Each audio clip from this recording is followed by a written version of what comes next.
Really, Ben? There are comments we haven't read from 2 months ago? Welcome back to another episode of Giant Cocktails. I am your host, Ben Henry, and alongside me is my brother, the overbearing Matthew Henry. How you doing, Matthew? I'm gonna be overbearing. What was that? We haven't done a welcome back in like 2 years or so. You were like, "Oh, I'm done with that. We're gonna move on from that. Nobody wants to hear that." I didn't know that people had come to fall in love with it, and they were the old timers, and the OGs, the OGs. So yeah, Matthew, I haven't checked the Spotify comments in months. And sure enough, one of the comments was from Justin, who said, "I know I'm greedy here, but can we please get a vintage welcome back to another episode from Ben?" And Matthew, who doesn't like being recognized by strangers on the internet? Not me. I love it. Yeah, exactly. I love it too. So you got to give them what they want. You got to give them what. Who knows what I won't do? If you ask me to do it on a YouTube or Spotify comment. Yeah, maybe like 2 or 3 months later he'll do it. Yeah, 2 or 3 months I'll be streaking down the street in my hometown naked because you asked me to. And, I can't say no. Please don't ask him to. Please don't. No. I don't have the bail money right now to get him out.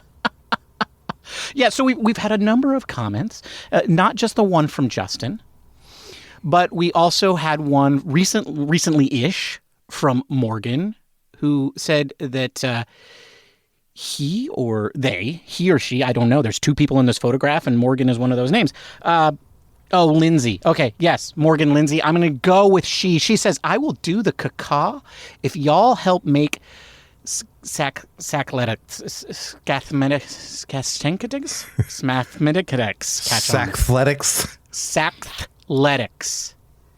I promised her that you and I would discuss it, but since we can't say Gerard or Kisner, except for that time, that's the only time. That doesn't count.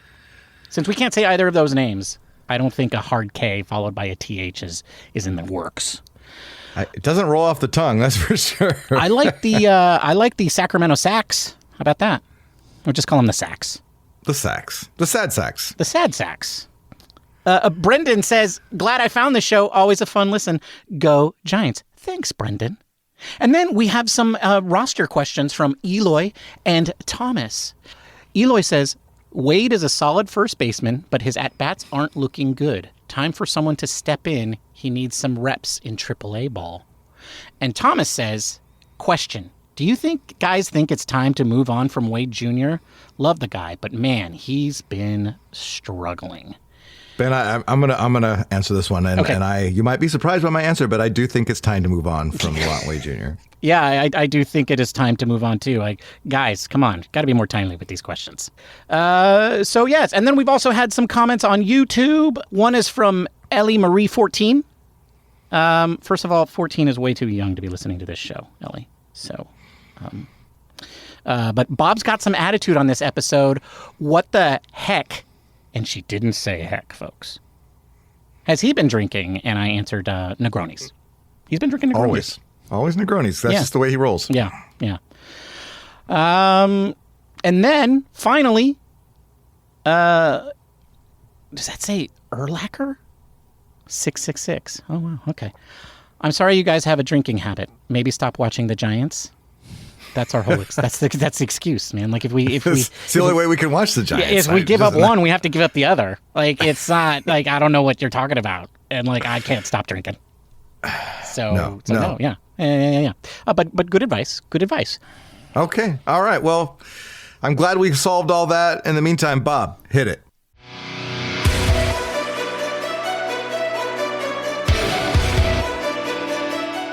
Welcome to Giant Cocktails, where the losses hurt, but the cocktails help. Here are your hosts, Ben and Matthew Henry.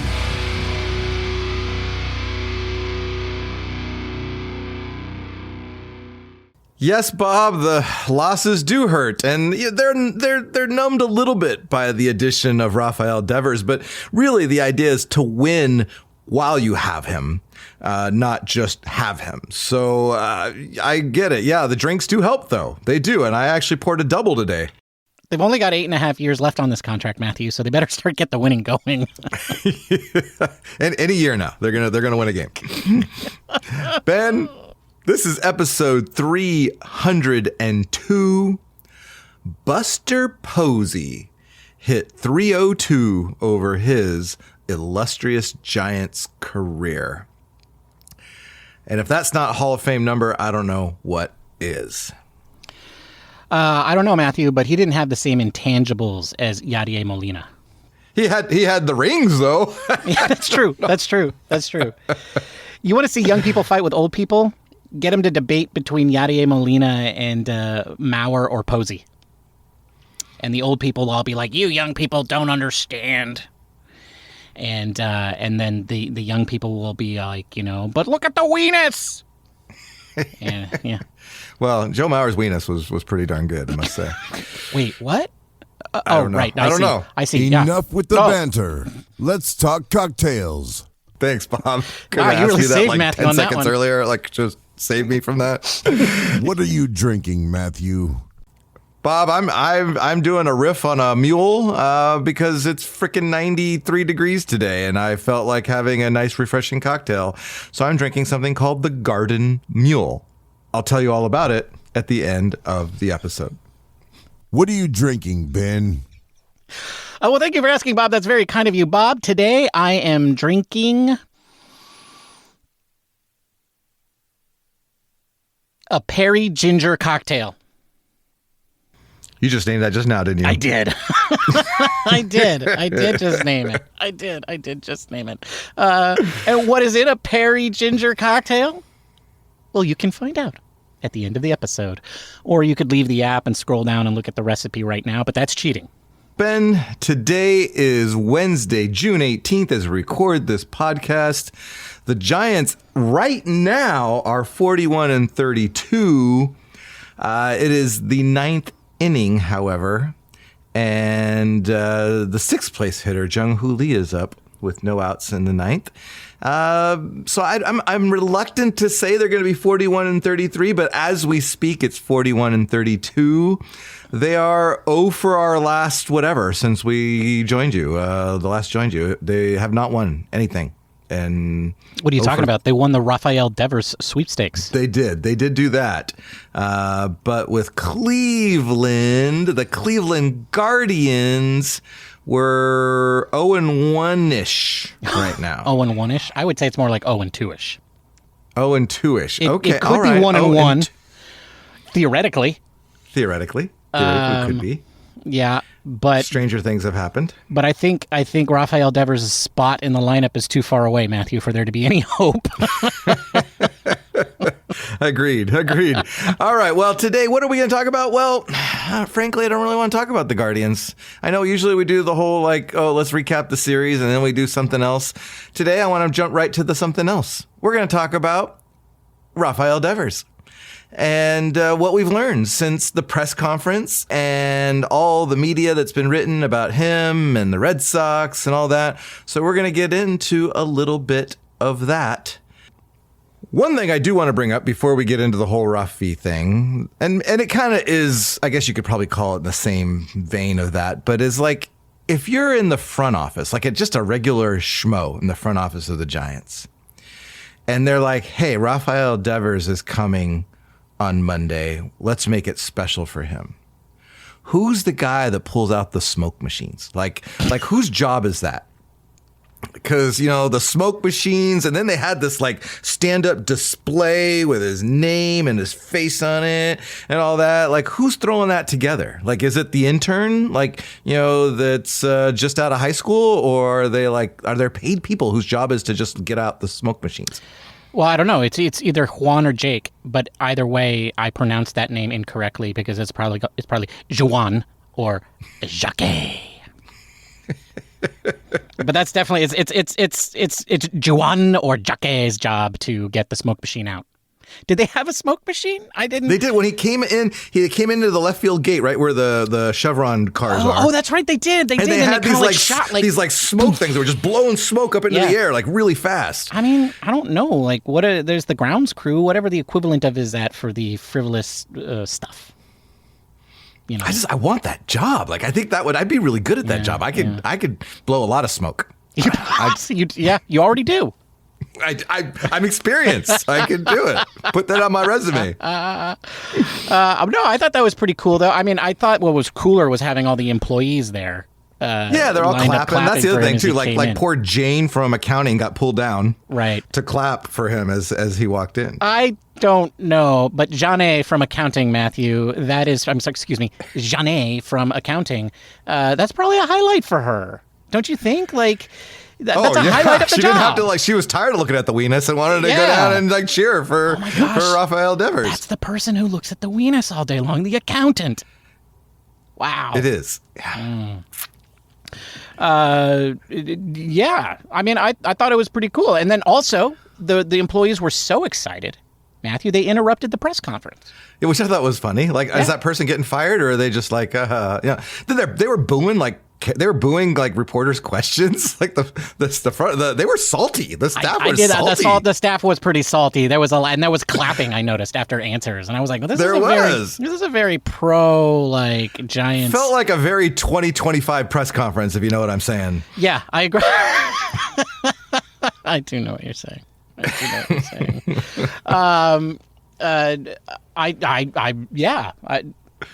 I want to talk about the press conference, but I think we're still in the tidbit section. Well, but we could segue. I mean, we could segue. But before we do that, I do have to ask you a question. Are you a dude? Am I a dude? Yeah. Buster says that they sit around talking about who's a dude. Do you think anybody sits around and talks about if we're a dude? Like, as in, I'm the dude abides? As in that kind of dude? I guess. It wasn't a put down. It was definitely a compliment. Here's a dude. I think if I'm a dude, I'm closer to being a Big Lebowski kind of dude than I am to being the kind of dude that Buster Posey was talking about. Yeah, I don't think I'm anywhere near being the kind of dude that Buster Posey's talking about. No, I think he's talking about, the Jeremiah Clark character, the Robert Redford guy. I sent him to you in messages the other day. That's a dude. Okay. Right? And for those of you who don't know, this is the Robert Redford when he's got the big beard and it's just the GIF just closes in, it closes in on him and then he just gives you a subtle nod, which is just sort of like, it's, I was trying to understand how to explain this to my child, and all I could do to explain it to her was I just kept giving her the nod, and I was like, that's it, that explains it, like, this is it, this is the explanation. And then finally her mother is trying to explain it to her, and then she just says, oh, game respects game. And I was like, that's it, that's right, it's 3 words long and it only needed 2 words to say. Yeah. So I think that kind of dude, I don't have the game, Matthew. I don't have the game. So I'm not a dude. I'm not a dude. Nobody says, Matthew, oh, he's a dude. They say, oh, he's such a sweet guy. Yeah. That's what they say. Yeah, that's what they say. Nice and I'll take it. Oh, but yeah, that nobody's guy. talking to me. That's what they say. That's what they say about you, Matthew. They always say, oh, yeah, that guy. Little head tilt. And then they go, oh, yeah, he's nice. Yeah, that's I like that, though, with that little inflection that kind of implies, like, they're not sure. They're not sure. They're not sure if he's nice because they can't quite remember. Yeah, but I will tell you this, too, Matthew. I do sometimes walk around in my bathrobe drinking alcoholic beverages. Not a White Russian. No. But I do walk around in my bathrobe. Okay. And so in that sense, I am a dude.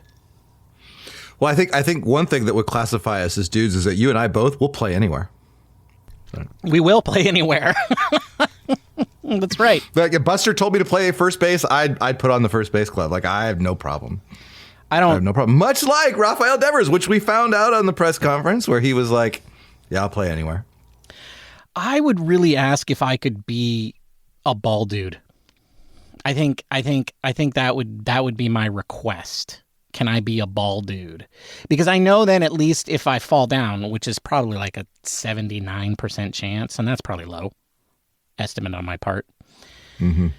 if I fell down, everybody would be like, "Oh, that was gonna happen. That was expected." I don't want to be anything that involves a professional baseball player throwing a baseball to me or near me. Oh, that's fair. That's fair. I've already decided, though, if I ever get called up to be a ball dude, that I'm diving for a ball. Like, you're going to see me on SportsCenter. It's my one chance, man. Oh, no. I'm laying out.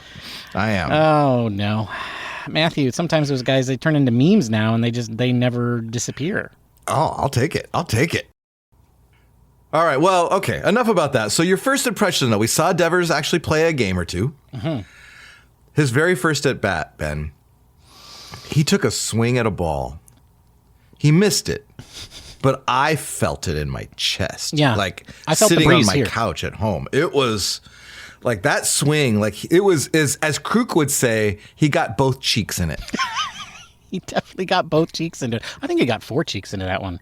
That was a He's got more cheeks than you and I got. That's for sure. And I think he's got more cheeks than anybody. I've never seen a man swing a bat that fast. I haven't looked at like his bat speed compared to others, but I imagine it's very, very good. It is probably very, very good. It was an impressive swing. It was also at the 90. What was it? 94, 96, somewhere in that range. A little bit up and out of the zone. I think that was a smart pitch to throw under those circumstances.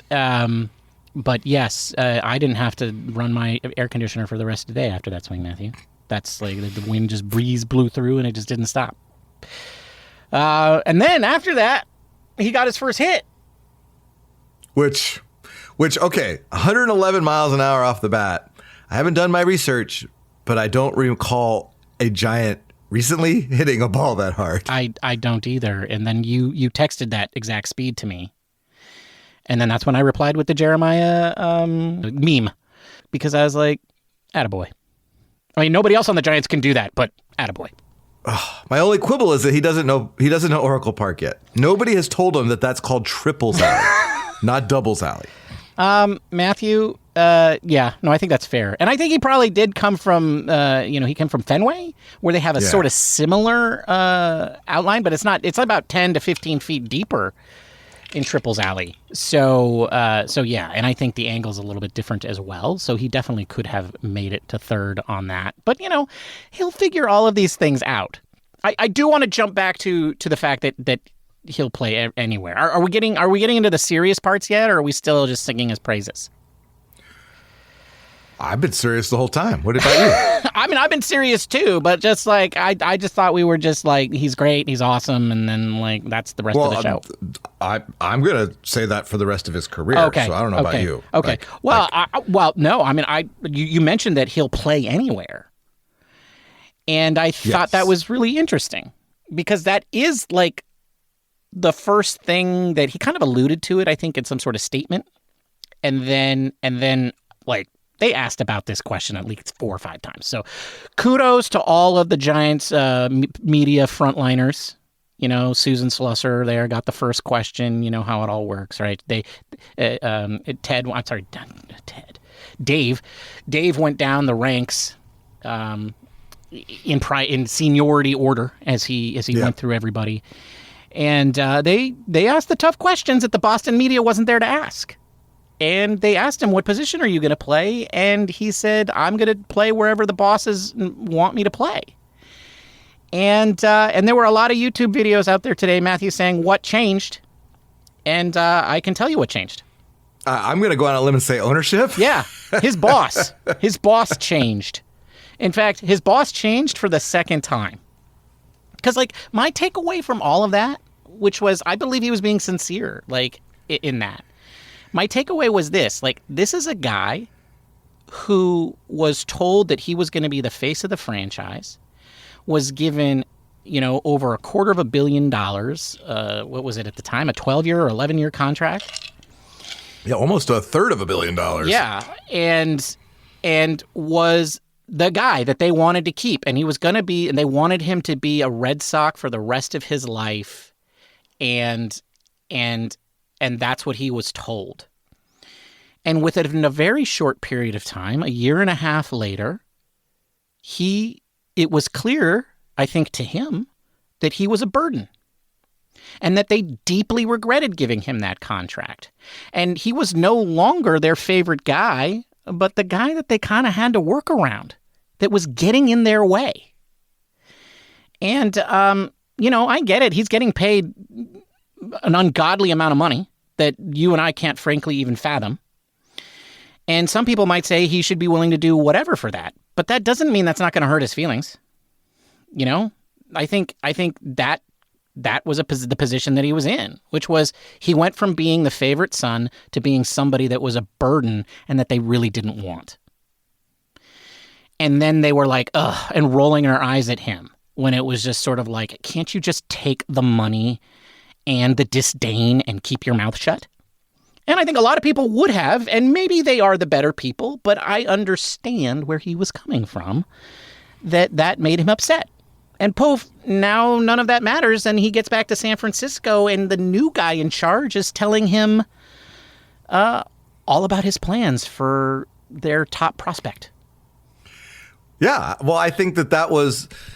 I think Willie Adames said it even before he arrived on Monday, was that his understanding was that there was a lack of communication between the Red Sox front office and Devers, and that was Buster's strong point. That was a strength of Buster's, and that you were always going to get straight from Buster. And I think that Devers saw that right off the bat. That Buster sat him down and said, first of all, we need you to play a little first base. Here's how bad our first basemen have been. We need you to play a little first base. You're going to DH, but oh, by the way, our number one prospect is a first baseman, and you just need to know that. And it seemed like Devers appreciated having that candor and knowing kind of where he stood and what was being presented to him. So I'm not surprised that he was singing a different tune, because he was getting a different tune. He was getting what he wanted all along, respect, and as the face of a franchise. Right. And we've seen it on our own end, right? Remember when Farhan didn't tell Brandon Crawford that he was signing a shortstop in Crawford's last contract year. And so I think, and then just we've seen how that can impact a player. And so I think that Buster's strength of being a communicator is going to make it all better. I agree. I absolutely agree. I think that does make all the difference. I mean, I think the Red Sox were like, they figured that money should take the place of respect. They were like, we don't respect you, but we're giving you all this money. So shut up and take the disrespect silently. And, and I think a lot of people would. And maybe those people are the better people, turning the other cheek or whatever. Maybe that's even what I would have done. But, I don't blame somebody for not doing that in that scenario.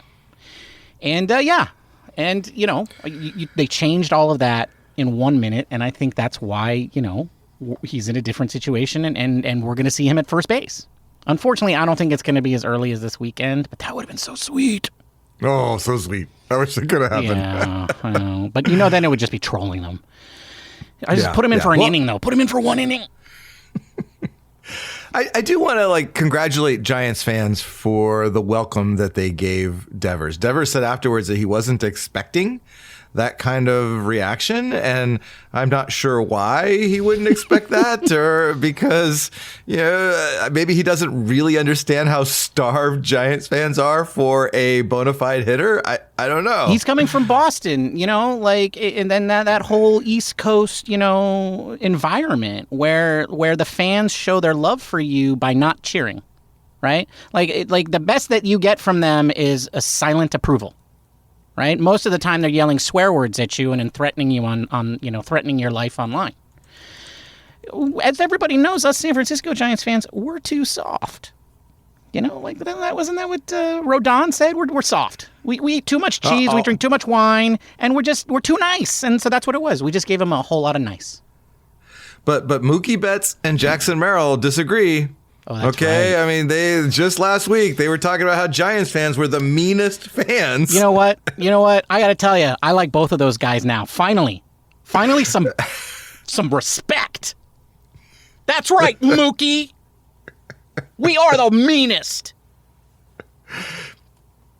I'm not going to give you my spot in line if I see you at Pete's. That's what I'm going to do. Because you're mean. That's you're right, mean to the I'm bone, mean. Man. And Jackson, I don't even know what you look like, so I wouldn't even think about giving you a spot in line. Take that. I was just impressed that the Giants fans gave him a standing ovation after he struck out. No, that was pretty good. I mean, I think that was just so much catharsis, I think, for everybody. Yeah, you know, everybody was just love him because he's there. Yeah, and that's like what he represents. Yeah, yes. It was a trade that Farhan never would have made, right? Like, because the weenus didn't add up, and well, because Farhan doesn't have the cojones to make a move like that. Right. Farhan acted scared. Right. He was always planning for the future, never planning for the present. Could never make a trade where the war value was underwater. You know, just but like he's not all the that only BS. one, though. He's not the only one. We've read a lot of the fallout from this, and you're hearing from unnamed American League executives and all that, is that they are all focusing on that contract and what a bad trade it was for the Giants, and that they were amazed that the Red Sox were able to get anything of value for them. And no wonder that there's so many teams out there that never do well, because they have executives running their team like they're scared, like they don't go after it. And granted, the Giants are in a situation where they're a team that can afford to make a move like this too, right? They've got the money to be able to make a move like this. They were just going to offer Carlos Correa more money than that. They were going to offer Aaron Judge or Ohtani $1 billion or whatever. Well, so they didn't offer him $1 billion. That probably would have gotten the deal done. All right, $900 million, whatever it was. They were going to offer him a lot of money. And so the Giants are in a different position than a lot of clubs. But at the same time, you hear all these people talking about how this is such a bad contract. And as fans, I don't care about the contract. No. I want a good player. I want the player who's going to make our team different. And I think Buster Posey does too. Yeah. And sure, the money you have to pencil in the money and make sure that it's accounted for, but they got it and they went out and got their guy. And so I'd rather swing big and maybe 5 or 6 years from now regret it a little bit because we don't win the World Series and now we got aging contracts and now you got to deal with them. Okay. But it's better than us just sitting here year after year hoping that our prospects finally hit. Look, if the Giants make the playoffs multiple times, like the majority of the years, or even like, I don't even say like 4 out of the next 6 years, I don't think you can say it was a bad contract, right? Like, whatever happens in the postseason happens in the postseason. But, like, if that's the result that you get, no. And nobody cares about those last couple of years. Those last couple of years are going to be bad. Everybody knows that. But it's not a sure thing. And second of all, like, you're absolutely right. This team can afford it. But also, like, these contracts get cheaper as time goes on. Well, just 2 years later, you've got Juan Soto and Vladimir Guerrero, what, 750 million, 900 million? I mean, you got these obscene numbers. It seems like a bargain right now. And I'm not sure that Vladimir Guerrero is a better player. And so, maybe he has more defensive value. That's the other problem with this, is that he's essentially a DH. Well, the other thing that I wanted to bring up, though, was that I thought was really cute in the press conference that we didn't talk about last time, was just his, like reverence for Barry Bonds.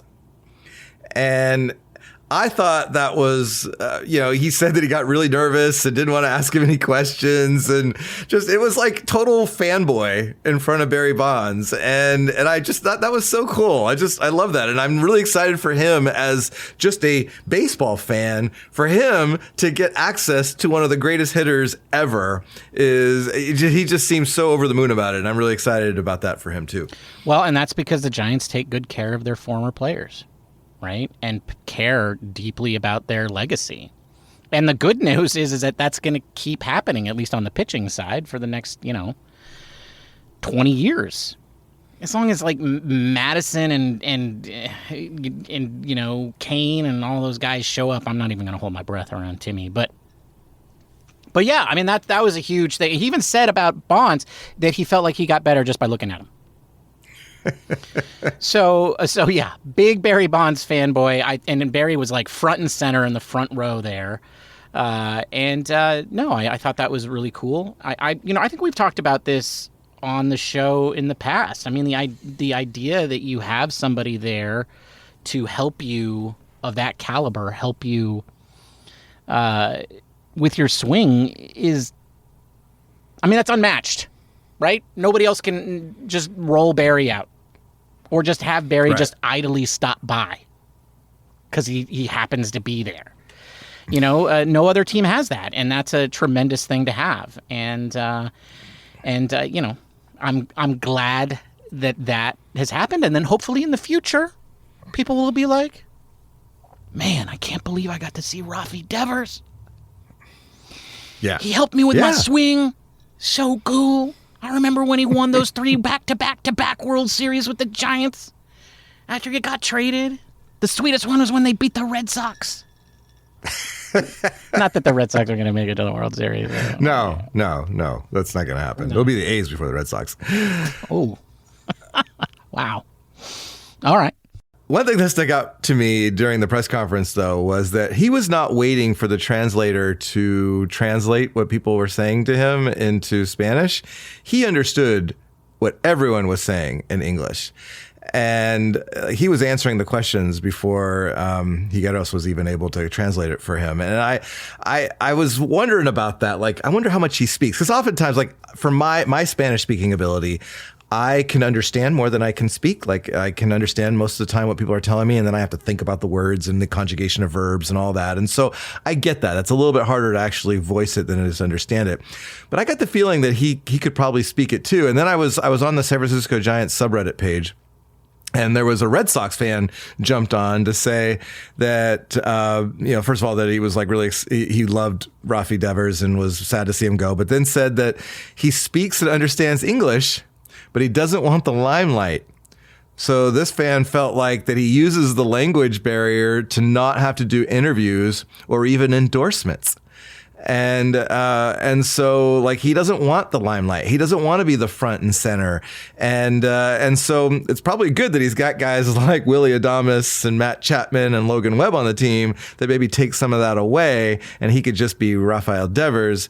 But it just, I'm glad to hear that the language thing isn't maybe necessarily a barrier, because I think that will help him obviously even more with his teammates and getting to know them really quickly, and the non-Spanish speakers. So anyway, I thought that was interesting. I think that speaks to probably just his personality as well, in terms of how we saw him behave with the Red Sox, right? I think this is probably more than just not being in the limelight. This is a communication thing, right? Like, he's a guy who doesn't want to do a lot of talking. Yeah. And I mean, I did notice that a few of the questions he would look to Erwin Higueros to have him do the translation. So I felt like maybe there were some things where he wasn't 100% sure. Yeah. But I also feel like, talking in front of the media probably also doesn't make him feel comfortable. And I think the language thing probably adds to that. But I get the sense that this is a guy who just doesn't feel comfortable talking to other people. I think they call it, what do they call those people? There's a word for them. It's like introverts? Right. Yeah, introverts. That must be hard. I have no idea what that's like.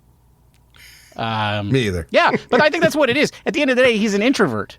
And I think that probably didn't help the communication status, right? Because he's probably not a big communicator, but he probably does want to know what's going on. And so yeah, like I thought that was really interesting too. And I think he is lucky. I mean, the good news is he does have Willie Adames. Like, you have Willie Adames on your team, you don't need anybody else. But also Logan. He's enough personality for everyone. Exactly. But you're right. Logan Webb and Matt Chapman both. I think Matt Chapman is one of those guys who will speak, who will do what he needs to do in that area, and is very comfortable doing it. You know, and I think Logan Webb enjoys doing it.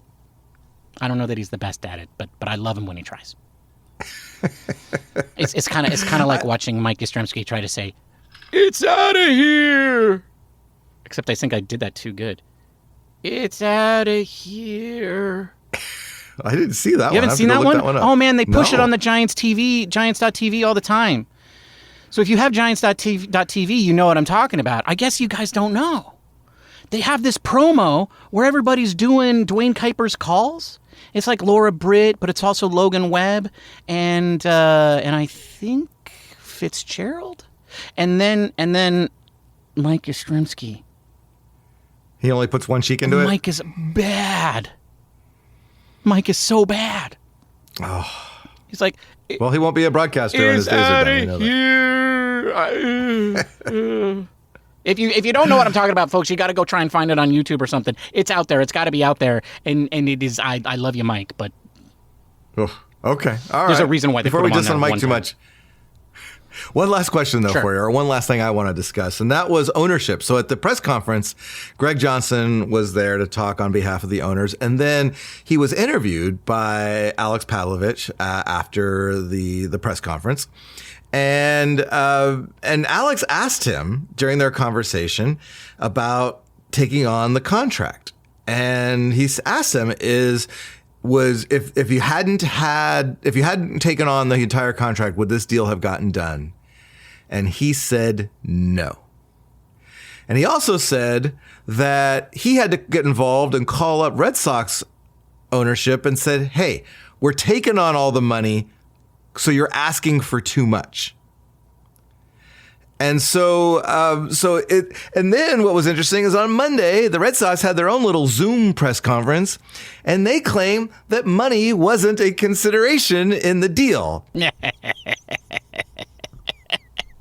And I'm just like, oh, so you're telling me then that Kyle Harrison was the guy you wanted for Rafael Devers? Money be damned. Well, I think what it is like. Maybe they think that. Look, like the conspiracy theorists all think that, like that this is because Liverpool needs to sign some big striker or whatever the hell you call those people that play that game where they run 10 miles and never score any goals. That's what all the conspiracy theorists are saying. I think that that's true. They don't care about the money. What they care about is the value.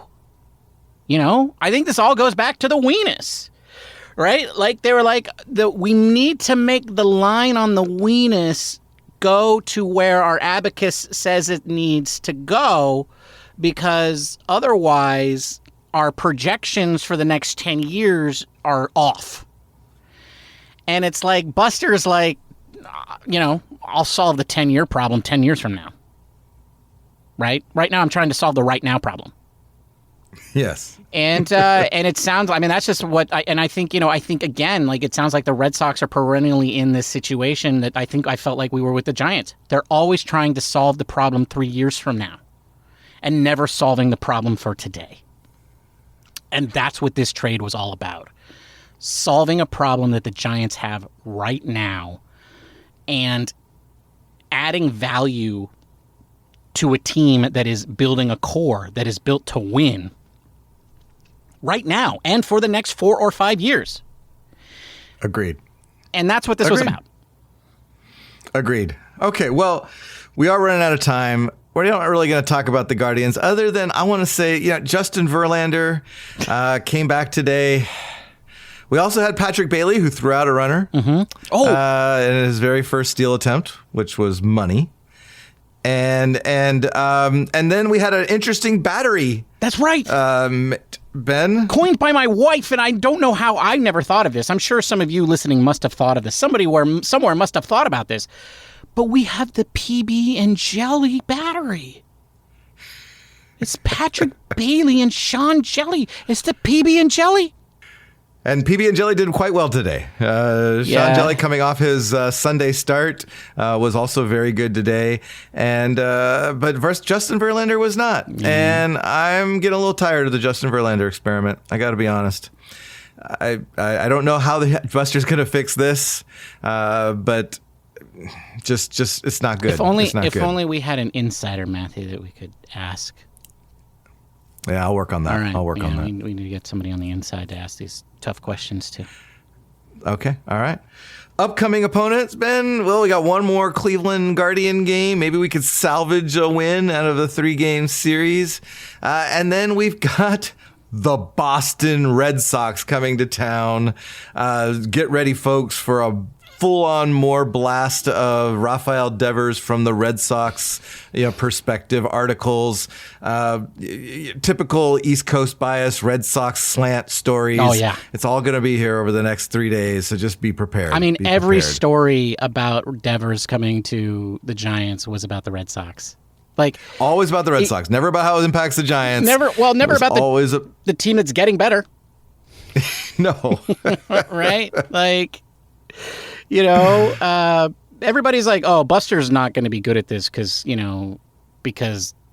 that's not fair. And I get that. Totally. It's not fair that a person like Buster Posey exists.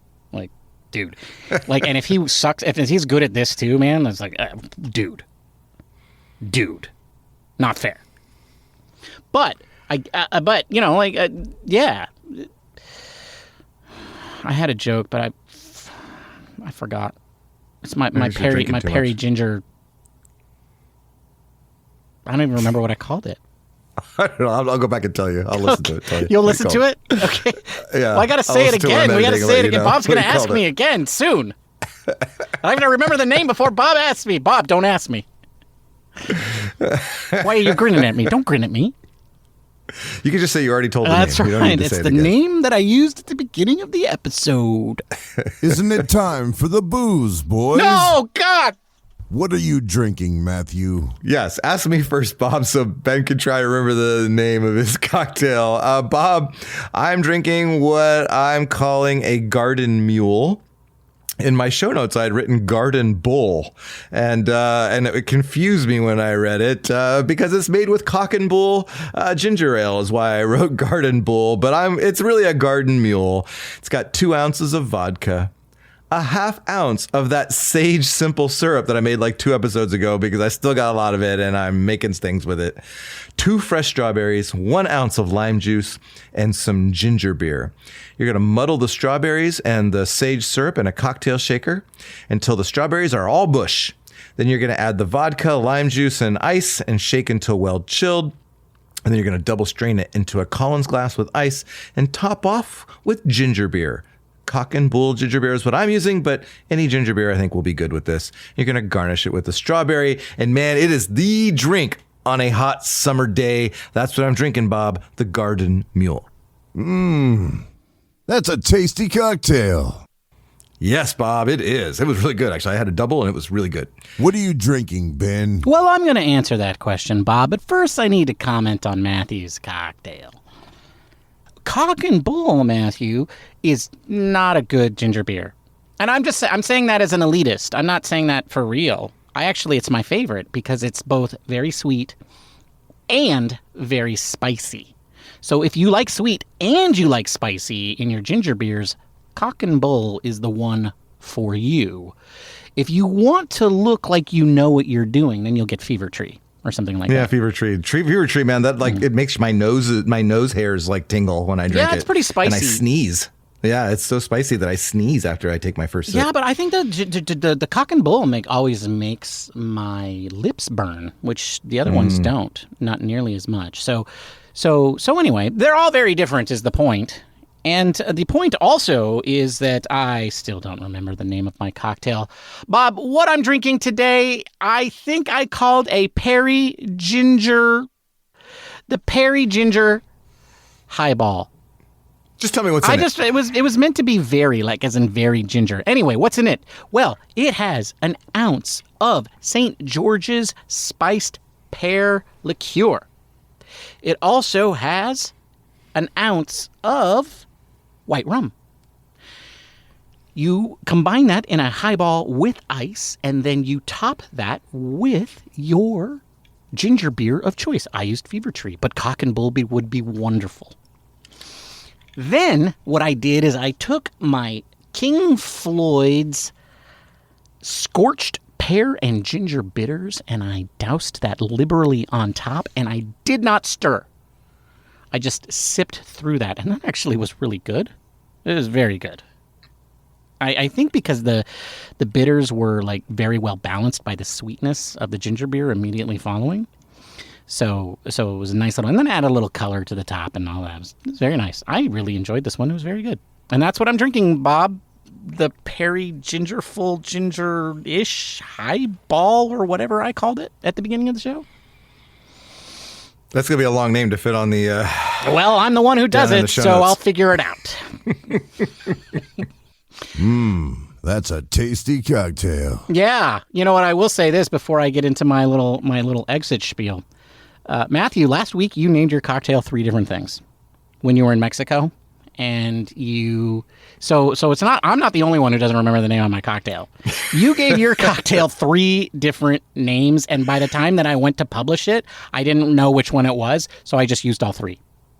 Okay. Oh, I didn't see, and nobody notices that. So Anyway, and that's a wrap. Thank you for joining us. We will be back on Monday after the Giants play Rafael Devers' former team, the Boston Red Sox. If you can't wait that long to get your fix, feel free to reach out to us on social media. That's the place to get replies from us, folks. Don't expect replies on YouTube or Spotify. because, folks, I'm the one that replies on social media. Ben replies on the the Spotify and the YouTube. I'm not saying we don't love the comments. And also, we will eventually talk about you. But if you do it there, comment, but just don't expect it like the next day. Yeah, don't ask for trade advice or whether or not to cut Lamont Wade Jr. because I think we did talk about it in the show. But anyway, you can find us on social media pretty much at all the places where we are using the username Giant Cocktails. And you can definitely find us on YouTube where you can like, subscribe, and comment. But most importantly, be sure to leave us a positive review. Like 5 stars positive at your podcasting platform of choice, a.k.a. Apple Podcasts or Raphaelify. Matthew, you were Peary Gingerful today. Keep up the good work. Cheers, my friend. Cheers, Ben. Bye, everybody. Goodbye!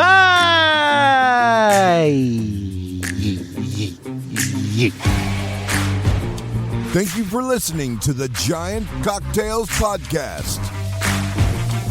Until next time, bottoms up.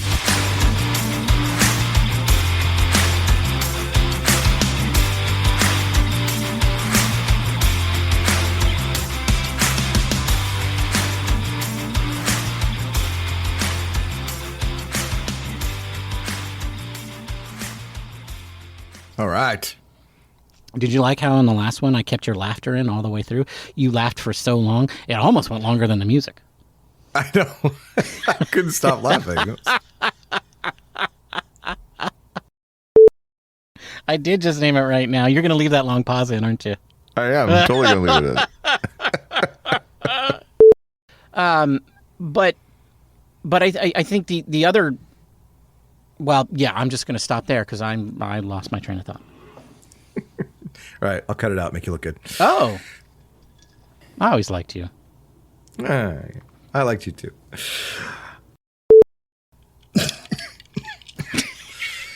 Wait, is that wrong? I just took a sip of the cockable ginger ale and it was spicy and it caused me to cough.